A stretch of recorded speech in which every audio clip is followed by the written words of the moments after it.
ನಂತರ ರೊಪ್ಪ ಸಮೀಪದ ರೈಲ್ವೆ ಬ್ರಿಡ್ಜಿನ ಕೆಳಗೆ ಬೈಕ್ ಸ್ಕಿಡ್ ಆಗಿ ಗಂಭೀರ ಗಾಯಗೊಂಡ ಬೈಕ್ ಸವಾರರು.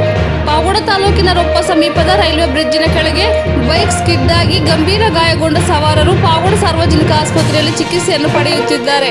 ಕಡಮಲಕುಂಟೆ ಮಾರ್ಗವಾಗಿ ಪಾವಗಡಕ್ಕೆ ಬರುವಂತ ಮಾರ್ಗದಲ್ಲಿ ರೊಪ್ಪ ಬಳಿ ರೈಲ್ವೆ ಬ್ರಿಡ್ಜ್ ಕೆಳಗೆ ಬೈಕ್ ಸ್ಕಿಡ್ ಆಗಿ ಗಂಭೀರ ಗಾಯಗೊಂಡ ಸವಾರರು ಪಾವಗಡ ತಾಲೂಕಿನ ರಾಜಬಂದಿ ಗ್ರಾಮ ಪಂಚಾಯಿತಿ ವ್ಯಾಪ್ತಿಯ ಚಿಕ್ಕನಾಯಕನಹಳ್ಳಿ ಗ್ರಾಮದ ಮಹೇಶ್ 18 ವರ್ಷ ಮತ್ತು ಕನುಮಪ್ಪ 50 ವರ್ಷಗಳೆಂದು ತಿಳಿದು ಬಂದಿದೆ.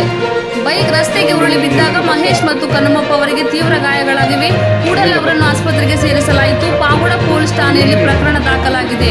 ವರದಿ ಮಾರುತಿ MS ಮೀಡಿಯಾ.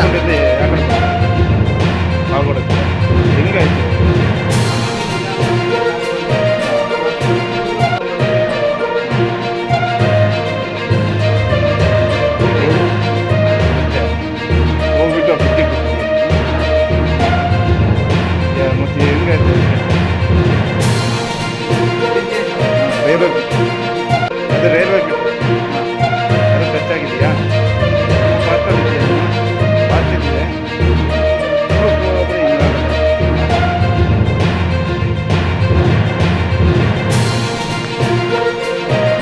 ಹಾಕಿ ನೋವಿಗೆಲ್ಲ ಇಂಜೆಕ್ಷನ್ ಹಾಕ್ತಿದ್ವಿ, ಡ್ರೆಸ್ಸಿಂಗ್ ಎಲ್ಲ ಮಾಡಿಬಿಟ್ಟು ಅದು ನೋವು ಸ್ವಲ್ಪ ಕಡಿಮೆ ಆಗೋ ಥರ ಮೂವ್ಮೆಂಟ್ ಆಗದಂಗೆ ಡ್ರೆಸ್ಸಿಂಗ್ ಮಾಡಿ ಕೊಡ್ತಾಯಿದ್ದೀವಿ ಅಷ್ಟೇ.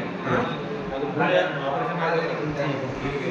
ಈ ಮಹೇಶ್ ಅವನಿಗೆ ಕಣಮಕ್ಕಂಗೆ ಅದು ಓಪನ್ ಆಗಿದೆ, ಮಂಡಿ ಓಪನ್ ಆಗಿದೆ, ಫ್ರ್ಯಾಕ್ಚರ್ ಆಗಿದೆ. ಅದು ಮೊಳೆನೂ ಫ್ರ್ಯಾಕ್ಚರ್ ಆಗಿದೆ, ಮತ್ತೆ ಕೂಡ ಓಪನ್ ಆಗಿದೆ.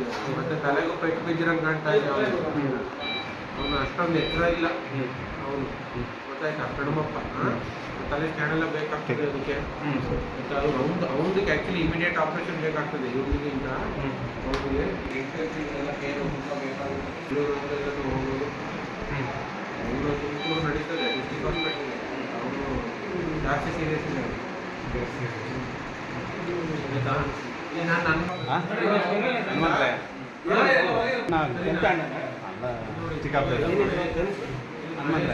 ಮತ್ತೆ ಇಲ್ಲಿ ನಾನೇನು ಕೊಡ್ತಿದ್ದೀನಿ ತಂದೆ